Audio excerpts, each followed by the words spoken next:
राजस्थान का वो श्रापित गांव जो रातों रात हो गया था वीरान। आखिर क्या है राजस्थान के इस गांव का रहस्य जो पिछले कई सालों से हो रहा है श्रापित। एक ऐसा रहस्यमय गांव जहां से एक ही रात में गायब हो गए थे सभी गांव के लोग, और एक श्रापित भूतिया गांव जहां से एक ही रात में गायब हो गए थे 5000 लोग। लेकिन उससे पहले अगर आपको वीडियो अच्छी लग रही है तो वीडियो को लाइक और चैनल को सब्सक्राइब जरूर कर लें।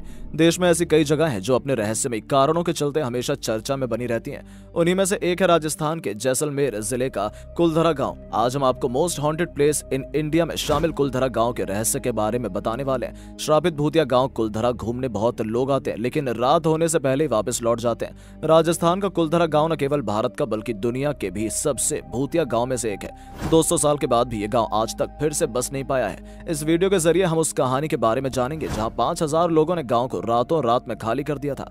ऐसा माना जाता है कि इस गांव को साल 1300 में पालीवाल ब्राह्मण समाज ने सरस्वती नदी के किनारे बसाया था। किसी समय इस गांव में काफी चहल पहल रहा करती थी, लेकिन आज ऐसी स्थिति है कि यहाँ कोई इंसान भटकने से भी डरता है और 200 सालों से इस जगह पर फिर से बसावट नहीं हुई है। चलिए आपको इस गांव की कुछ दिलचस्प बातें बताते हैं। कहा जाता है कि इस रहस्यमय श्रापित भूतिया गांव से एक ही रात में गांव के सभी लोग गायब हो गए थे, जिसके बाद से आज तक इस गांव में कोई नहीं रह पाया।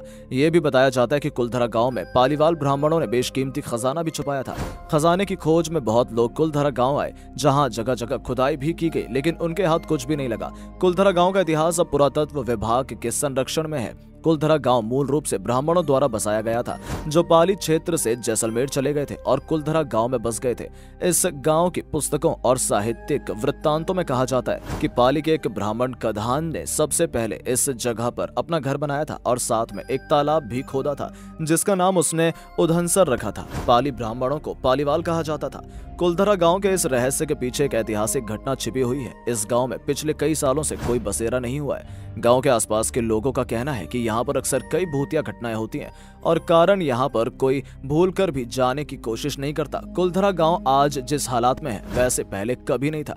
ये गांव पहले काफी सुंदर हुआ करता था, लेकिन जब जर्जर हालातों में पड़े यहाँ के खंडहर उस घटना की गवाही देते हुए दिखते हैं, जिसने इस सुंदर गांव को एक वीराने में तब्दील कर दिया। एक रात में गांव वालों के गायब होने की कहानी। एक लोकप्रिय कहानी के अनुसार 1800 के दशक में गांव के मंत्री सालेम सिंह के अधीन एक जागीर या राज्य हुआ करता था, जो कर इकट्ठा करके लोगों के साथ विश्वासघात किया करता था। ग्रामीणों पर लगाए जाने वाले कर की वजह से यहाँ के लोग बेहद परेशान रहते थे। ऐसा कहा जाता है कि सालेम सिंह को ग्राम प्रधान की बेटी शक्ति मैया पसंद आ गई और गांव वालों को इस पर धमकी दे डाली कि अगर वो शक्ति मैया से उसकी शक्ति नहीं करवाते तो वो पूरे गांव को तहस नहस कर देगा। अगर उन्होंने इस बात का विरोध करने की कोशिश किया रास्ते में आए तो वो और कर वसूल करने लगेगा। अपने गांव वालों की जान बचाने के साथ साथ अपनी बेटी की इज्जत बचाने के लिए मुखिया समेत पूरा परिवार रातों रात फरार हो गया। गांव वाले गांव को वीरान छोड़कर किसी दूसरी जगह पर चले गए। ऐसा कहा जाता है कि कुलधरा गांव से जाते समय पाली वालों ने श्राप दिया था कि कुलधरा गांव तबाह और बर्बाद हो जाएगा। तब से लेकर आज तक कोई भी कुलधरा गांव में बस नहीं सका। समय के साथ साथ आसपास के गांव में लोगों ने बसना शुरू कर दिया, लेकिन आज भी कुलधरा गांव शमशान की तरह वीरान और सुनसान पड़ा है। पूरी दुनिया में कई रहस्य मौजूद हैं, लेकिन ये रहस्य आज भी अनसुलझे हैं। कुलधरा का रहस्य आज भी अनसुलझा है। कुलधरा गांव अब भारतीय पुरातत्व सर्वेक्षण द्वारा संरक्षित तरीके से रखा जाने वाला एक ऐतिहासिक स्थल है। पर्यटक यहाँ घूम सकते हैं और उस समय के दौरान ऐसा क्या हुआ था जैसी झलकियां आपको यहाँ देखने को मिल जाएंगी। कुलधरा क्षेत्र एक विशाल क्षेत्र में फैला हुआ है, जिसमें लगभग 85 छोटी बस्तियां शामिल हैं। गांव की सभी झोपड़ियां टूट चुकी हैं और खंडहर हो चुकी हैं। यहाँ एक देवी मंदिर भी है, जो अब वो भी खंडहर हो चुका है। मंदिर के अंदर शिलालेख है, जिसकी वजह से पुरातत्वविदों को गांव और प्राचीन निवासियों के बारे में जानकारी इकट्ठा करने में मदद मिली है। आपको हमारी वीडियो कैसी लगी नीचे कमेंट करके जरूर बताएं और ऐसी ही रोचक और मजेदार वीडियोस के लिए चैनल को सब्सक्राइब करें। धन्यवाद।